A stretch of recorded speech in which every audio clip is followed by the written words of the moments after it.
Selamat datang di Radio Galau. Halo, apa kabar kalian? Seperti biasa, Radio Galau akan menceritakan kisah-kisah dan cerita-cerita yang kami harapkan bisa menjadi motivasi, semangat hidup, dan yang terpenting adalah bisa menjadikan pembelajaran bagi kita yang mendengarkan. Semoga channel kami bisa membantu kalian. Dan jangan lupa, sebelum kita masuk ke ceritanya, subscribe dulu channel kita ya. Dan jangan lupa untuk like, share, dan tonton video-video kita lainnya, agar channel ini dapat berkembang nantinya dan terus bisa memberikan cerita-cerita dan kisah-kisah yang bisa kalian dengarkan di setiap malamnya. Selamat datang di Radio Galau dan selamat mendengarkan. Jika kamu orang yang mudah menangis karena terharu atau sedih, sembunyikanlah dari teman-teman atau keluargamu sebelum mendengar cerita-cerita ini. Dengan begitu, mungkin kamu bisa menghayati dan tidak malu ketahuan nangis saat mendengar cerita cinta sedih ini. Simak sampai habis ya. Yang pertama adalah terjebak rasa cinta. Aku membenci suamiku. Kalimat itu hampir selalu terngiang di kepalaku selama kami bersama. Memang, pernikahan kami tidak didasari oleh cinta. Kami menikah karena dorongan keluarga. Ayahku sendiri memaksaku menerimanya sebagai suami karena di matanya, ia adalah sosok lelaki yang baik dari segi agama, karir, dan kepribadian. Aku merasa saat itu kebebasanku terenggut. Aku merasa takdir sangat tidak adil bagiku. Karena itu, aku menumpahkannya pada suamiku. Ia telah mendapatkan hidupku, maka ia harus membuatku bahagia.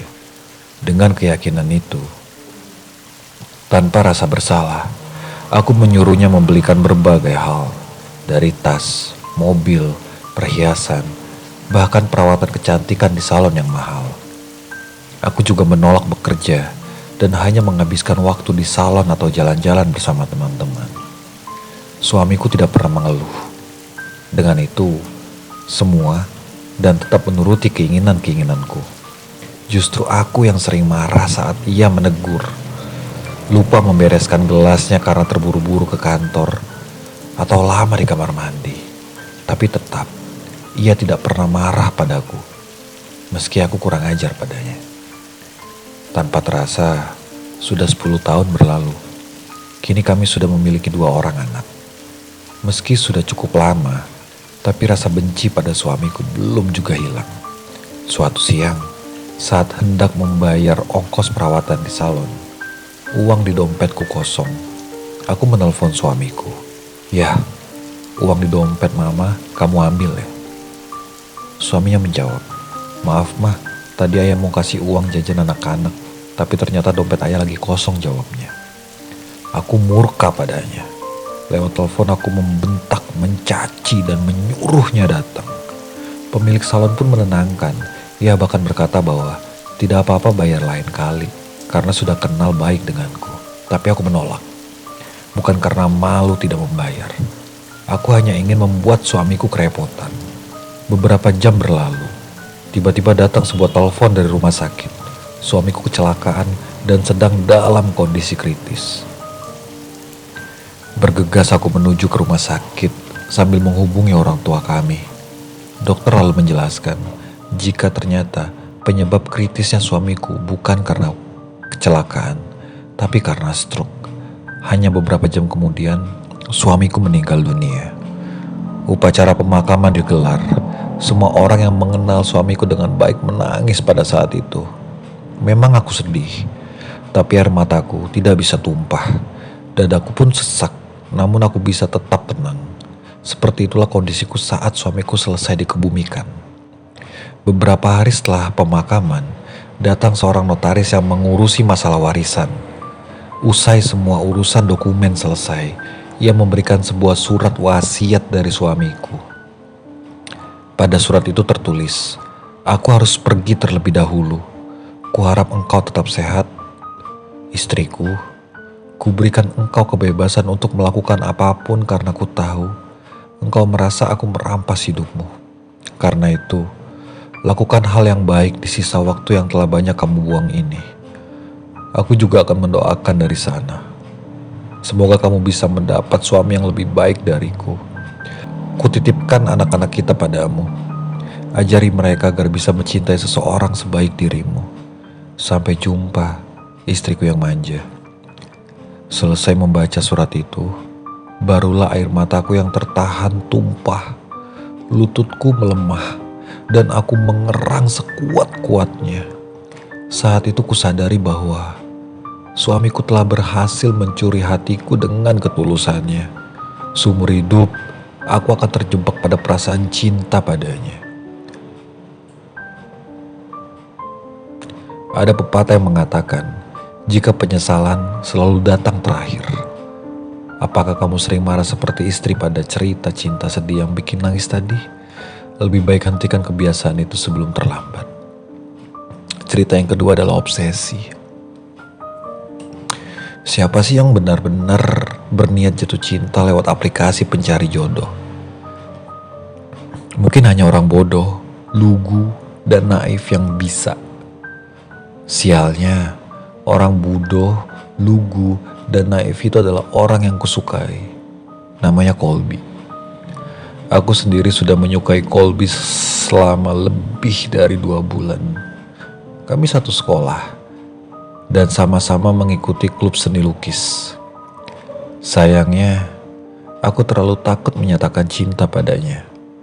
Saat mengetahui ia berpacaran dengan Max, lelaki yang ia temui lewat Tinder, rasanya seakan ulu hatiku ditinju. Di satu sisi aku merasa sedih, orang yang kucintai bersama orang lain. Tapi aku juga khawatir, sebab kebanyakan orang menggunakan aplikasi itu hanya untuk main-main saja. Aku tak ingin mereka berdua terlalu akrab. Karena itu, aku juga sering mengganggu mereka saat akan berpacaran dengan alasan kegiatan klub. Aku juga memberi kejutan dan kado spesial di ulang tahunnya. Semua cara aku lakukan untuk menjauhkannya dengan pria asing itu. Bulan demi bulan berganti. Waktu kami bersama di sekolah pun semakin terbatas. Hanya tinggal sebulan lagi, kuputuskan untuk mengatakan perasaanku padanya. Hari itu tiba, dan Colby datang dengan sesuai permintaanku. Kudekati dia, menggenggam tangannya, lalu berkata, "Aku tahu kamu memiliki pacar. Aku tak peduli. Aku mencintaimu sejak lama." Colby hanya tersenyum dan menjawab, "Selama ini aku menganggapmu adalah temanku. Jika kamu suka padaku, lebih baik kita bertemu lagi. Maaf." Lalu ia melepas tanganku dan pergi. Terjebak dalam friendzone seperti laki-laki dalam cerita cinta sedih barusan, tidaklah nyaman. Bisa bikin kita nangis dalam hati. Apalagi jika ternyata orang yang kamu sukai pacaran dengan orang lain. Pasti serba salah. Mau cemburu tapi bukan siapa-siapa. Jangan lupa untuk tetap mendengarkan cerita-cerita di Radio Galau di setiap harinya. Karena kami akan setia menemani kalian dengan cerita-cerita yang ada. Semoga kita bisa mengambil hal positif dari semua cerita-cerita itu. Dari semua pengalaman-pengalaman yang sudah diceritakan oleh mereka. Dan satu lagi, cintailah orang yang ada di sampingmu sekarang. Sayangilah mereka. Cintai dengan tulus.